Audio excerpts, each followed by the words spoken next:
জানিয়ে দিব এই মুহূর্তে আমাদের হাতে এসেছে গুরুত্বপূর্ণ আপডেট আন্তর্জাতিক সংবাদের শিরোনাম।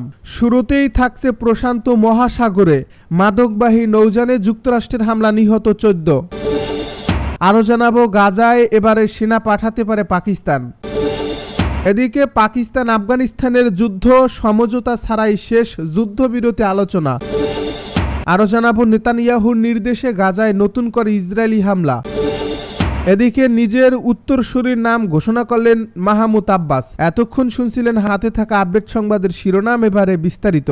তবে তার আগে অনুরোধ রইল ভিডিওটিতে একটি লাইক এবং কমেন্ট করে জানিয়ে দিন ভিডিও সম্পর্কে আপনার মূল্যবান মতামত। আরও জানিয়ে দিন ভিডিওটি কোথা থেকে দেখছেন বা কোন জেলা থেকে দেখছেন।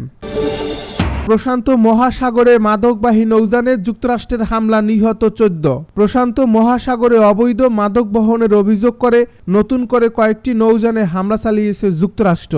এসব হামলায় 14 জন নিহত হয়েছেন। হামলায় আহত হয়েছেন একজন, খবর আল জাজিরার। মার্কিন সেক্রেটারি অফ ওয়ার পিট হেগসেট যুক্তরাষ্ট্রের স্থানীয় সময় মঙ্গলবার সকালে সামাজিক যোগাযোগ মাধ্যম এক্সে এক পোস্টের মাধ্যমে এই তথ্য জানান। তিনি তার এই পোস্টে যুক্তরাষ্ট্র কর্তৃক এই হামলাগুলোকে জাতীয় নিরাপত্তার স্বার্থে করা হয়েছে বলে উল্লেখ করেছেন। এক্সে দেওয়া ওই পোস্টে তিনি লেখেন, ডিপার্টমেন্ট 2 দশক ধরে অন্যের ভূমি রক্ষায় ব্যস্ত ছিল।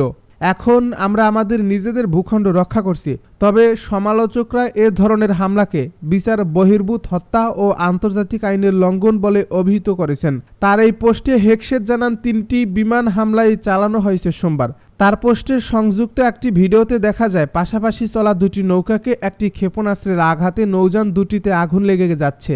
তখন 2 নৌকায় মোট 8 জন ছিলেন। দ্বিতীয় হামলা চালানো নৌকায় আরোহী ছিলেন 4 জন ও তৃতীয় নৌকাটিতে ছিলেন 3 জন। তবে হামলাগুলোর মধ্যে কোনো নৌযান থেকে একজন বেঁচে যেতে সক্ষম হন, তা তার পোস্টে উল্লেখ করা হয়নি। তবে হেগসেট পোস্টে জানান, মেক্সিকান কর্তৃপক্ষ আহত ব্যক্তির খোঁজে উদ্ধার অভিযান চালাচ্ছে। গাজায় সেনা পাঠাতে পারে এবারে পাকিস্তান। ফিলিস্তিনের গাজা ভূখণ্ডে মার্কিন নেতৃত্বাধীন আন্তর্জাতিক শান্তিরক্ষী বাহিনীতে সেনা পাঠানোর বিষয়ে শীঘ্রই সিদ্ধান্ত নিতে পারে পাকিস্তান। দেশটির সরকারি ও সামরিক সূত্র জানাচ্ছে, সেনা পাঠানোর বিষয়ে ইতিবাচক সিদ্ধান্তের দিকেই এগোচ্ছে ইসলামাবাদ। গতকাল এক প্রতিবেদন এই তথ্য জানিয়েছে সংবাদ মাধ্যম দ্য ডন। এ সংবাদ মাধ্যমটি বলছে, গাজায় শান্তি ও পুনর্গঠনের জন্য গঠিত ইন্টারন্যাশনাল স্টাবিলাইজেশন ফোর্সে পাকিস্তান সেনা পাঠাবে কিনা সে বিষয়ে ইসলামাবাদ শীঘ্রই সিদ্ধান্ত ঘোষণা করতে পারে। সরকারি কর্মকর্তারা জানিয়েছেন, বিষয়টি নিয়ে সরকারের উচ্চ পর্যায়ে এবং সেনা নেতৃত্বের মধ্যে আলোচনা চূড়ান্ত পর্যায়ে পৌঁছেছে। এ বৈঠকে অংশ নেওয়া একাধিক সূত্র জানায়, পাকিস্তান গাজা মিশনে অংশ নেওয়ার দিকে ঝুঁকছে বলে অভ্যন্তরীণ আলোচনার ধরন থেকে বোঝা যাচ্ছে। যুক্তরাষ্ট্রের তত্ত্বাবধানে গঠিত গাজা শান্তি চুক্তির অন্যতম মূল দিক হল মুসলিম সংখ্যাগরিষ্ঠ দেশগুলোর সেনা নিয়ে গঠিত এই আন্তর্জাতিক বাহিনী। বাহিনীর দায়িত্বের মধ্যে গাজার অভ্যন্তরীণ নিরাপত্তা বজায় রাখা, হামাসকে নিরস্ত্র করা, সীমান্ত পারাপার নিয়ন্ত্রণ করা এবং একটি অন্তর্বর্তীকালীন ফিলিস্তিনি কর্তৃপক্ষের তত্ত্বাবধানে মানবিক ত্রাণ ও পুনর্গঠন কার্যক্রম পরিচালনা করার মতো বিষয়গুলো থাকবে। মার্কিন প্রেসিডেন্ট ডোনাল্ড ট্রাম্পের প্রশাসন গাজায় মার্কিন সেনা না পাঠানোর সিদ্ধান্ত নিলেও ইন্দোনেশিয়া, সংযুক্ত আরব আমিরাত, মিশর, কাতার, তুরস্ক ও আজারবাইজান সহ কয়েকটি দেশের সঙ্গে আলোচনা চালিয়ে যাচ্ছে যুক্তরাষ্ট্র, যাতে তারা এই বহুজাতিক বাহিনীতে অংশ নেয়। তবে সোমবার ইসরায়েলের পররাষ্ট্রমন্ত্রী গিডন সার স্পষ্ট করে জানিয়েছেন, প্রেসিডেন্ট রজব তাইয়েপ এরদোগানের ইসরায়েল বিরোধী মনোভাবের কারণে তুরস্কের সেনাকে এই বাহিনীতে অন্তর্ভুক্ত করার বিরোধিতা করেন তিনি। পাকিস্তান আফগানিস্তানের যুদ্ধ সমঝোতা ছাড়াই শেষ যুদ্ধবিরতি আলোচনা। তুরস্কের ইস্তাম্বুলে অনুষ্ঠিত পাকিস্তান ও আফগানিস্তানের যুদ্ধবিরতি আলোচনা কোনো চুক্তি ছাড়াই শেষ হয়েছে। 2 দেশের মধ্যে চলমান সীমান্ত সংঘাতের মধ্যে এই আলোচনাকে আঞ্চলিক শান্তির জন্য গুরুত্বপূর্ণ বলে মনে করা হচ্ছিল। সূত্র জানায়, আলোচনায় তুরস্ক ও কাতার মধ্যস্থতা করলেও 2 পক্ষ একমত হতে পারেনি। আফগান ও পাকিস্তানি প্রতিনিধিরা পরস্পরকে ব্যর্থতার জন্য দায়ী করছেন। পাকিস্তানের দাবি, আফগান তালেবানকে পাকিস্তান তালেবান ও অন্যান্য সশস্ত্র গোষ্ঠী নিয়ন্ত্রণে আনতে হবে। তবে তালেবান জানিয়েছে, এসব গোষ্ঠীর উপর তাদের কোনো নিয়ন্ত্রণ নেই।